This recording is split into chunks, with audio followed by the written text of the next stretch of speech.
Okay, I know everybody knows this is not a great day today because I've got to fix the volume control on this thing, by the way. Let me just turn this off for a second. Where was the off? Oh, God. Oh, there's the volume. There it was. Yeah, not a great day today because of obviously mum and everything that's going on, but we had to unload the car, and I'd already done the trailer. I was up till 5 the other morning, but have a look at this old Eddystone. I just thought a little go live just to sort of show you guys. I'm still just hanging in there. This thing, we'll do a proper video on it later on. I've only just sort of grabbed it just to say, hey, look, does it fire up? Needs a good clean up. And it's just going on FM there. But, excuse me. But of course, this one was one of the Eddystones, old Eddystones, very rare, very, very rare. They went from 45 megs up to what seems to be 240 megs, right? Wrong end. So I've never seen one before, and it's really quite different. Let me just turn that volume down a bit again. I think the range control... Oh, no, the range was how you change bands. You push it, and as you can see, it changes bands by the lights there.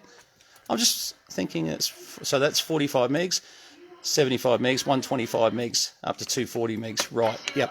And then you can actually calibrate the dial cord on these. It's quite... because this really should be over about 104.9, I reckon we're listening to. Got to look up what LS is. Got RF and delta gain by the... I've got to look. I thought it was AF gain, but AF gain's over here. That's why I was trying to get the volume to work, and I thought, hang on, it's over here. So basically, you do have CW on it, so I wouldn't think it was the most stable thing for CW, but for listening. And there's AM, FM, of course, and then you turn your supply off there. AGC, as you'll see when you go to manual. Oh, actually, not much difference. I suppose you probably see that more on a sideband signal, of course. Yet, I tell you what, Tanya, it is a bit sort of cool, isn't it? You'll hear the wide and narrow. There's the narrow, of course, for 5 kilohertz, 100 kilohertz, etc., etc. You can put fixed crystals into it for different things. No fixed crystals there, and there is an external VFO that you can get for them too. So that's a bit interesting too. The mute. I don't know what the mute does. Doesn't do anything at the moment. Oh, yes. Oh, no, it doesn't. That's just the volume control, a bit scratchy. We'll clean that with some deoxit. And calibrate. Calibrate will put up a signal somewhere on there to calibrate to. But what a cool little item, eh? I mean, it's just something a bit different. And what I did like about it is... I have to be a bit sort of... Don't mind the mess here because I haven't been out here for a little while. Well... When I say this particular desk, I was out here cleaning up, obviously last week, just getting those benches all ready over there. And I'll give you a quick look. This is going to be a very live, quick look at a few things, but I need to turn this around. Tanya, that's at 751 in the box. Unfortunately, volume squelch. It's gone. I don't think we'll ever get one for that, but take a gamble on these things sometimes. Have a look at this. On the outputs there, you got your IF 10.7 out. Now, I've got an 8 ohm speaker on there, but they'd be pretty resilient, not for too long. You've got video out somewhere, I think I saw. The aerial input, IF input there for external IF. I thought there was a video, meter 0. Oh, there it is. Yeah, so theoretically, you should be able to bring up a TV in the old analog days, you know, sort of on a composite screen, I would say. So... And this one's actually a 240 volt. And as you can see, it was bought for the. Well, it's not very good. The light here is terrible. For the PMG back in the day, so you could probably date that. You know, sort of. It's number 78/ blah blah blah. Yeah, see, Commonwealth of Australia Department of DOT. So was PMG part of Department of what's the T? Transport? No, I don't know. Not sure. They come to bits pretty easily with 4 little thumb screws, but. Yeah, so that's pretty much the AM, FM, CW Eddystone, which, as I said, I never thought they existed. I didn't know. I thought they were, you know, I've got some Eddystones that are all HF, of course. But anyway, very quick look, because we've not even really started yet. But very quick look. we've got twice as many Drakes sitting in the black boxes over there, and so we really haven't taken a lot out. Oh, this was an old little interesting one too. Now that I think that was an Eddystone as well. I'm trying to remember now. Gee, come on, all you gurus that are watching this. I just can't see a brand on this. I thought they were Eddystone as well, to be honest. This particular one. So if you know what that is, oh, there it is. Look, yeah. Huh. It's just that, yeah, they don't. It's got raised print, but I just couldn't see it. I really need a bit more light in here. So this is a HF version. Where's it got up to? 30 megs. And be interesting just to see, you know, how well the BFO and stability, etc. But this is just a start of the Drakes. Oh, before we get to that, this is just a start of all the 4CX1000s and all the valves, like big valves, huge. So this, obviously each of these will get a spray. Fronts are perfect on a lot of these, they really are. So a lot of the cases just on the top, we'll just give a bit of a clean. And as I said, this is about half of what there is. I'll just run past them, and it just keeps on going and going and going. But what you'll see in a second is because we didn't have, we had a weight problem with the back of the four-wheel drive. I wanted to put all the power supplies, all the Drakes into the back. Number one, they all wouldn't fit. Number two, the weight was the problem. So all these black fellas here, boxes, they didn't sound right. Black boxes here, most of them have got Drake VFOs, power supplies, bits and pieces in there. And as you can see, we've got my usual setup where my good old Mustang's been taken out of the spot, and I've had to just throw that outside for now. But there's a lot of big amplifiers, and once again, big amplifiers, etc., etc. And they didn't do things. That's actually a small one, to be fair. Just trying to see. I wish I could get to this one a little bit easier, because I just moved a couple of boxes. Don't mind my video skills for a second, it might be a bit up and down, because this one I think was homebrewed by VK5 MS back in the day, and as you can see, there's all these little modules that go with it,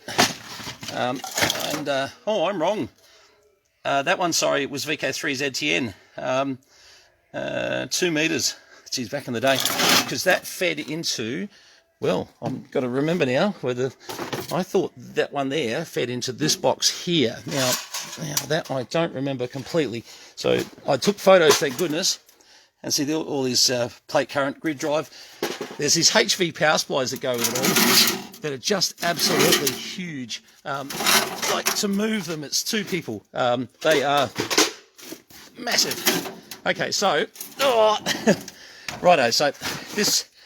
Here's just another amp, oops, sorry, which, see, that looks a bit more professional, doesn't it? That doesn't look so homebrewish. But to get these off, I've got to get a screwdriver. But inside there's a big valve. I'm just trying to see if I can get it over a bit further so we can sort of see a bit more. Yeah, the light's not great, is it? Anyway, let's just see. Now, Rex, you're the man to talk to about some of this. I'm going to send you a separate video, Rex, of a lot of this, because at the moment a lot of this is so, you know, sort of,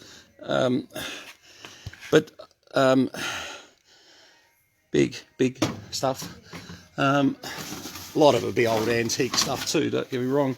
Sort of stuff that you're just going to do your head in, electrocuting yourself, myself. Yeah, look, there's just so much. I mean, this just goes on and on and on, and we've just got to get through it all over the next few weeks. I won't say days, weeks.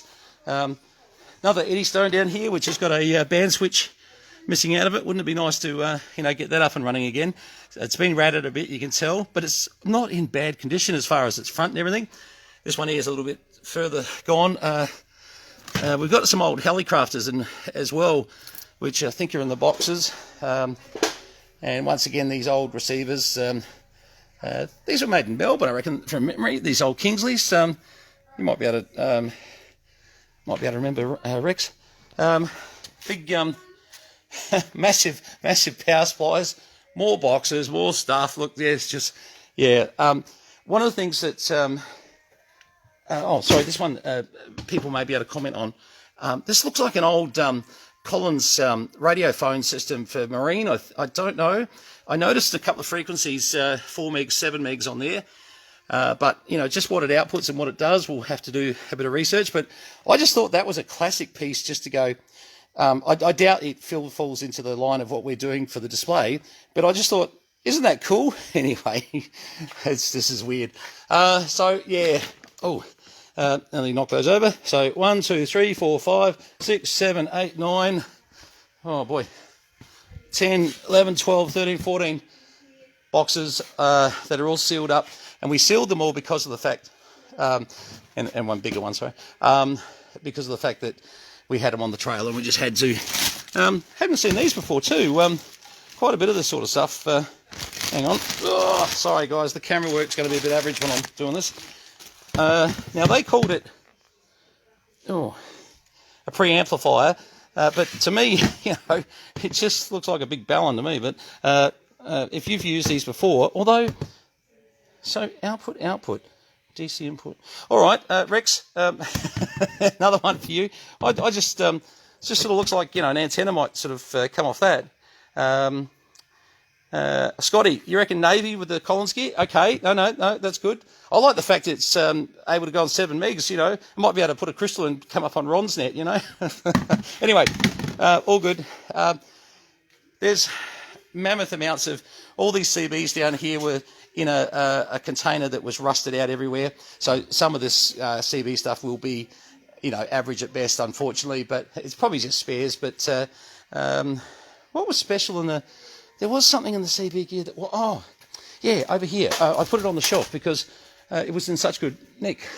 Would you believe it? I mean, they're a pig to work on. But the old Super Jaguar, God, this is not coming up well, is it? But, that was sitting there a few marks, but I thought, righto, we've got the Jaguar Mark II, and I thought, well, now we've got the Jaguar Mark I. It won't go, I guarantee you, even though I'm saying it looks so nice, and they never do. Anyway, you can fix them in 5 minutes later. There's a big brand new TET M-Tron beam sitting here too that we won't want. I reckon it's a 20 metre beam or a 15 metre beam, I'm not 100% sure, but once we've worked out what that is, it's brand new in the box. So, guys, I'll get back to you and give you a bit of an idea what that's going to go for. Anyone an old record player? Jeez. There was a lot of stuff that really is, not going to be of much use to anyone, but they're brand new. 15-pin D-subs to 15-pin. I mean, lovely, but not something people use these days very much. Sort of. Excuse me. But keep in mind, the owner of all this, who it was their son, was going to put this all to scrap. So he did a lot better than putting it to scrap. Have a look at this organisation, and there's a lot more like this. So if you want an audio IC, or you came along and had a look in the different areas, and went through. Now, as you can see, there's just layer upon layer of stiff drawers, apparently, caps and bits and pieces. I mean, just the system. I love the system. I just think, I've been having a pretty rough few days with what's been going on with Mum, and this has really taken my mind off things at times, just to be able to get to work, get loading, get, sort of, etc.